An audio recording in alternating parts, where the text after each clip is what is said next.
Hello and welcome to Qualifying and Studying for the PMP Exam Part 2. In Part 1 we talked about studying for the PMP exam in detail. We went into different tips and tricks that you needed to know to study for the exam.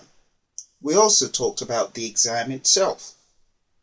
In Part 2 we will be addressing the passing score, which is a big question that everyone has regarding the 4th edition exam. Everyone's asking, I'm doing my exam right now and I don't even know what the passing score is. Would you be as kind to tell me?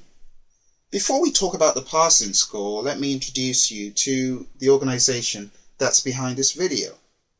Praise Ion Media is a registered education provider with the PMI, teaching project management with real-world examples.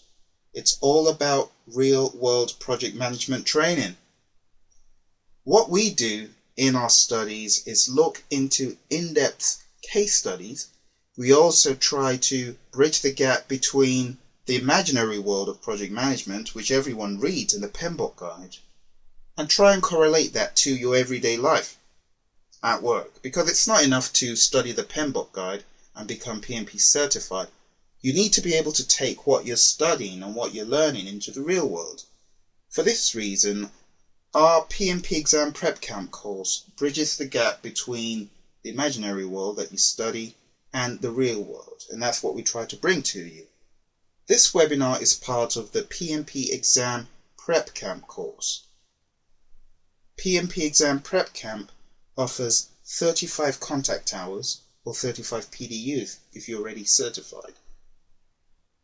As we talked about in the first part of this module, we talked about being able to provide end-to-end mentoring. Send us an email. We want to know how you're performing, how you are studying, whether you're making headway or whether you need help and advice. Send an email. You'll get motivation. We are dedicated to your success. It's all about people passing the exam, taking that knowledge and information into the real world and making use of the knowledge that you gain from studying for the exam. Going the extra mile and mentoring other people. That's really what we try to do. Build 360-degree PMPs. People who are knowledgeable in the best practices, versatile, confident. People who can mentor others. People who can fix things. It's all about fixing things and making your boss have an easy life, rather than taking problems to the boss and asking, what should I do in this situation or this scenario? The project managers that we mentor come out knowing what it means to be a PMP certified project manager. Our course PMP Exam Prep Camp, as I said earlier, offers 35 PDUs or contact hours. We study the PMBOK guide from chapters 1 to 12. We don't skip over any of the knowledge areas or any of the process groups or processes. We also go in detail into the tools, techniques, inputs and outputs. So it's really an end-to-end study. It's really an experience. It's very good to go through as a project manager. Rather than read blindly, we call your attention to things that you might skip in the PMBOK guide. So, again, the reason why we're here today is to talk about the PMP exam score. People ask, what's the exam score? How on earth am I to study without knowing what the score is? Is it still 106 out of 175? Are those 25 pre-test questions, those ominous questions that we hear are planted into the exam, are those still there? Well, the truth is about the 25 questions. They're not there planted as a trap to seal one's doom. Those 25 questions don't count. So we talked about this in part 1. You've got 200 questions. 75 of the questions still do not count, even though they may throw you off balance because they might be on things that you haven't heard of. However, the score today is not a score that you can put your finger on and say, oh, it's 106 out of 175, so I need to do well I get about 61% on the exam and I'll pass it. All that has changed. It's totally different today. So, what do scores mean? We have people coming out of this exam, the new exam, and they say, oh, I passed the exam, I did well. They even go as far as saying, oh, I got 85 or I got 90. It doesn't really apply to how the exam is structured today. That doesn't mean that you got whatever you think you got. You see, you can't put your finger on the score today. There is no numerical score associated with passing or failing the PMP exam today. It was different before because you could get like 61 and say, well, I got 106 questions out of 175, so I expect to pass the exam. It's different today. One of the reasons why it's totally different is the passing score is really based on the exam questions that you served, you see. You could have two different experiences on the exam. You could even talk to people who've done the exam twice. They'll probably tell you they didn't get the exact same set of questions the first and the second time. So, the first thing to glean is there is no numerical score associated with passing or failing the PMP exam. Understand that first of all.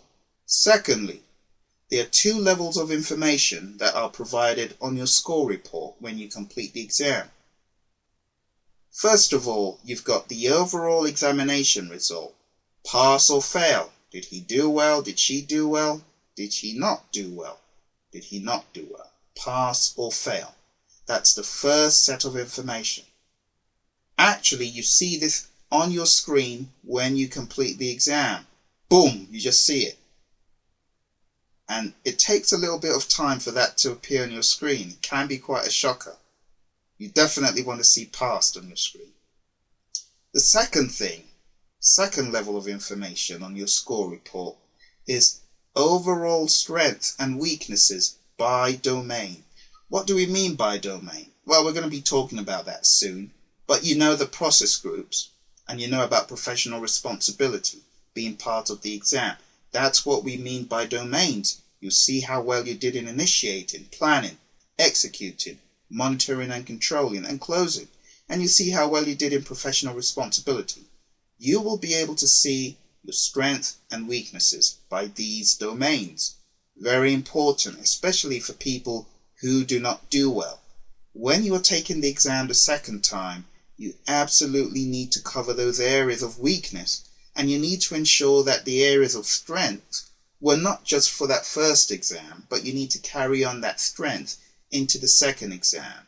Or you could end up doing well in areas that you didn't do well in at first, and doing woefully in areas you did well in at first. So you need to make sure that all areas are buttoned down. Another good thing about the score report is it's a diagnostic representation of your proficiency level per domain. It really analyzes why you got a bad report or why you did well. It's extremely important to use this as a blueprint for your future success, especially if you need to retake the exam. Each domain reports on your level of proficiency. Proficient, moderately proficient, or below proficient. Even if you pass the exam, you need to be aware of your areas of proficiency. Try and improve on those you're not too good at, and those you're good at, use that as a way to train others based on what you know and your strengths. So, the score report, very useful tool, especially for people retaking the exam. Now, another good thing about the proficiency levels, it really is an aid in measuring your knowledge in specific areas of study and practice. So if you see that you're weak in initiating or you're weak in planning, you need to ask yourself, what is actually carried out in initiating? Developing the project charter and identifying stakeholders. I'm supposed to know all that. I'm supposed to know the tools and techniques. It says I'm weak in this area. Well, I need to know more. So you know what to focus on.